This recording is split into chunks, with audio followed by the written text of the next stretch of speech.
الهواوي ميت 10 لايت نقدر نقول عليه موبايل من بره هلا هلا ومن جوه يعلم الله. خلينا نشوف مميزات وعيوب الهواوي ميت 10 لايت.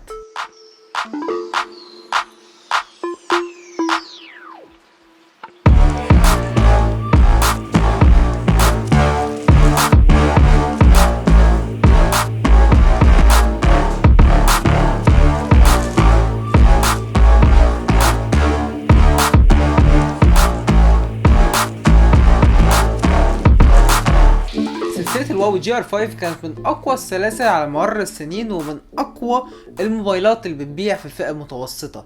الهواوي جي ار 5 2017 اللي بسعر تقريبا 5000 جنيه هو أكتر موبايل بيتباع في مصر، هو مكتسح فئة ال 4000 ونص ل 5000 جنيه. بس هواوي حبت تحط الميت 10 لايت ضمن سلسلة الميت، ضمن السلسلة الاقوى من واو. هل فعلا الواوي ميت 10 لايت يرتقي ان هو يكون من ضمن موبايلات سلسله الميت، ولا هو مجرد تسميه؟ واحده واحده كده وناخدهم بالترتيب. لما نيجي نبص على الموبايلات اللي فئه سعر 5000 ونص، مفيش ولا موبايل بيقدر يقدم الريشيو بتاعت الشاشه اللي هي 18 ل 9 زي الميت 10 لايت. الموبايل ده كديزاين كاستغلال للشاشه ممتاز. الشاشه الوحيده ال 2160 في 1080 في موبايل، بل وكمان الشاشة المستخدمة هنا هي تقريبا نفس الشاشة بالملي المستخدمة في الميت 10 برو، الموبايل الأغلى كتير جدا من الميت 10 لايت. بس طبعا فروقات الشاشة كدقة الألوان وحلاوة الشاشة وقوة سطوعها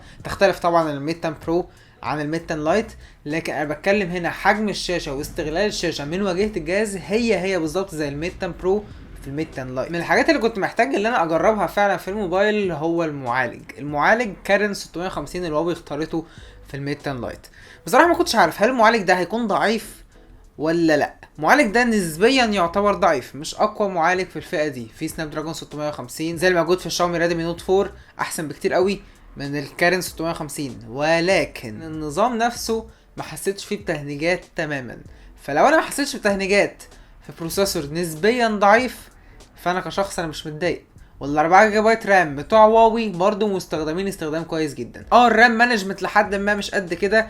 الرامات ممكن تلاقي منها 3 جيجا بايت رامات مستخدمه من غير ولا حاجه منك مفتوحه، ولكن الموبايل نفسه في استخدامك اليومي مش بيهنك تماما. لما تفتح فيسبوك وواتساب وتتنقل وبعد كده تفتح لعبه وبعد كده قفلت اسفلت وفتحت حاجه تانية، الموبايل بيتنقل سموذلي جدا بين الابلكيشنز ومش بتحس بتهنيجات تماما. هواوي بتحب قوي تعلن عن الموبايل ده ان هو الموبايل اللي فيه 4 كاميرات. على فكره الايفون اكس فيه 4 كاميرات، هو كمان في كاميرا انفراريد من قدام كمان ملهاش اي ستين لازمه غير انها بتطلع ضوء احمر، وده بالظبط في الهواوي ميت 10 لايت. هواوي بتادفرتايز الموبايل ده ان هو فيه 4 كاميرات، ولكن بعض من الكاميرات دي يعلم الله. كاميرا 16 ميجا بكسل مش معروف فتحة العدسة ساعتها قد ايه، والكاميرا الثنائية اللي بتساعد اللي هي تدي البوكا افكت العزل عن الخلفية 2 ميجا بكسل. الموبايل في الاضاءة القوية الجامدة، الصور حلوة جدا، الصور رائعة جدا. مفيش الشاربنس الرهيبة بتاعت الكاميرات الغالية في الموبايلات الغالية،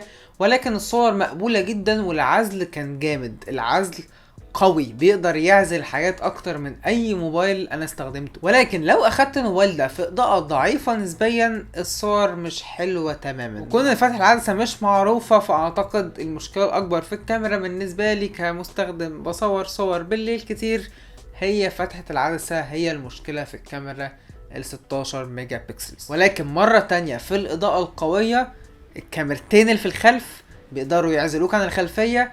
واكتر حاجة بليرد شفتها، اكتر بوكا افكت قوية شفتها كانت في الميت 10 لايت. ونروح للكاميرات الامامية، ومش كتير قوي نقول كاميرات امامية لان الموبايل ده بيجي فيه كاميرا 13 ميجا بكسل برضو بفتحة العدسة احنا مش عارفينها، والكاميرا التانية 2 ميجا بكسلز برضو عشان تديك البوكا افكت. لكن في الكاميرا الامامية وتقريبا مفيش غير موبايلين في السوق اللي بيقدروا يعملوا الموضوع ده في الكاميرا الامامية غير الايفون اكس والبيكسل 2. فكون الموبايل تقريبا بسعر اقل من 6000 جنيه حوالي 5000 جنيه ونص مصري يقدر يعزلك عن الخلفية في الكاميرا الامامية، دي ارقام هلا هلا. لكن هل هي يعلم الله؟ هي بس مش قوي. لو برضو في الاضاءة كويسة البوك افكت بيكون مظبوط وحلو، لكن في الاضاءة الضعيفة انت هتحتاج تثبت ايدك فترة طويلة وما تتهزش تماما عشان الصورة ما تطلعش نعم، لان يا جماعه عايز اقول لكم حاجه، الصور اصلا من الكاميرات دي بتطلع ناعمه مش شارب خالص، فانت لو هتهز ايدك وفي اضاءه قليله كمان الصوره هتطلع سيئه.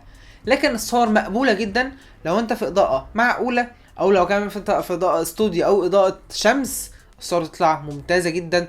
وبرده بورتريه مود في الكاميرا الاماميه مره تانية، دي مش حاجه قليله، يعني دي حاجه رائعه انها تكون في موبايل رخيص نسبيا. في ظهر الموبايل عندك الفينجر برنت. كعاده هواوي الفينجر برنت بتاع موبايلاتها تقريبا هي من اسرع الفينجر برينتس اللي انت ممكن تستخدمها. الفينجر برينت فعلا سريعه جدا، ويعني انا كنت اتمنى موبايلي الاساسي اللي هو الايفون اكس يكون فيه نفس السرعه في الفيس اي دي الموجوده في الفينجر برينت بتاعت الميت 10 لايت. وكمان بالاضافه لكده الفينجر برينت كمان فيها بعض الفيتشرز الحلوه، اللي انت ممكن تعمل لوك لبعض الابلكيشنز بحيث ان هي مش بتفتح غير لما انت تدوس على بصمتك.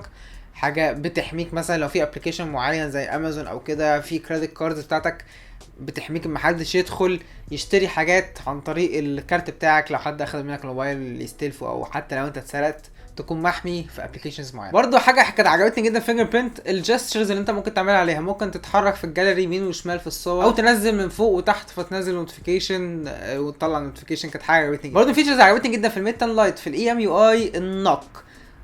صباعك ممكن تسوايب بصباعك من الشمال يمين الشاشه فتجيب الريسنت ابلكيشنز، او ممكن تعمل سبليت سكرين، او حتى كمان ممكن تهايلايت حتت في الشاشه. كل ده عن طريق خبطه عقله صباعك وتعمل زي سكرين شوت مقطوعه من حته معينه في الشاشه.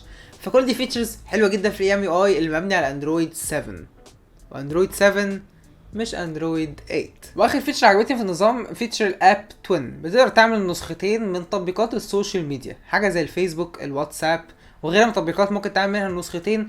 بحيث مثلا انت عندك خطين في الموبايل او عندك ايا كان نمرتين في حتت معينه، ممكن تستخدم الاثنين واتساب على نفس الموبايل ويكونوا تو ابلكيشنز منفصلين تماما عن بعض. الاي ام يو اي 5.1 لحد ما تقيل شويه على الميد 10 لايت، كنت اتمنى ان هو يكون اخف، خصوصا ان الموبايل ده فيه بروسيسور معقول وفي 4 جيجا بايت رام. كنت اتمنى ان هو يستغل الرامات كويس، يكون اخف شويه. الموبايل مش وحش، الموبايل مش بطيء زي ما قلت في اول فيديو، لكن في اسرع، في المي 1 اسرع ببروسيسور اقل. لكن مره تانية الميت 10 لايت صاروخي في كل حاجه، بس في اسرع. وبرده الكاميرات لحد ما عجبتنيش قوي، حسيت اللي هو الكاميرات سوفت زياده او كواليتي يعني في احسن منها في نفس فئه السعر. فكنت اتمنى برضو الكاميرات تكون احسن حاجه بسيطه من اللي هي عليها. ولكن يا جماعه الحاجه الاولانيه والاخرانيه في الموبايل ده اللي انت هتشتري الموبايل ده عشانها بصراحه من وجهه نظري، هو ديزاين الموبايل والشاشه الخرافيه بتاعت الموبايل. فعلا الشاشه دي لا يمكن تلاقيها في فئه سعر رخيصه. وحتى ظهر الموبايل والالوان المستخدمه والكيرفنس بتاع الموبايل وهيئته على بعضها، فعلا موبايل محمس انك تشتريه وتجربه. عموما لو انت قررت تشتري من لايت تبقى انزل اشتريه من ارخص الاسعار، هتلاقيها في الديسكربشن الفيديو. بقالي فتره طويله ما عملتش ريفيو لموبايلات رخيصه نسبيا، فلو عايزين يا جماعه نكتر من الفيديوهات للموبايلات الرخيصه، انا معايا المي 1 لو حابين نعمل له مقارنه مع الميت لايت قولوا لي، ممكن نعمل مقارنه الموبايلين دول مع بعض. وفي افكار تانية كتير كده، فلو عندكم افكار لفيديوهات لموبايلات اللي هو احسن 5 موبايلات مش عارف ايه الحاجات دي، يعني قولوا لي ايه الموبايلات اللي انتوا عايزين تعملوا عليها مقارنه والحاجات دي في الكومنتس تحت. خلينا ننزل اخد منكم شويه افكار كده عشان محتاجين افكار الفتره الجايه في القناه. شكرا شفت الفيديو، اتاكد انك تعمل لايك وسبسكرايب في القناه اول مره تشوفني. بس شكرا شفت الفيديو، اشوفكم في الفيديو اللي جاي.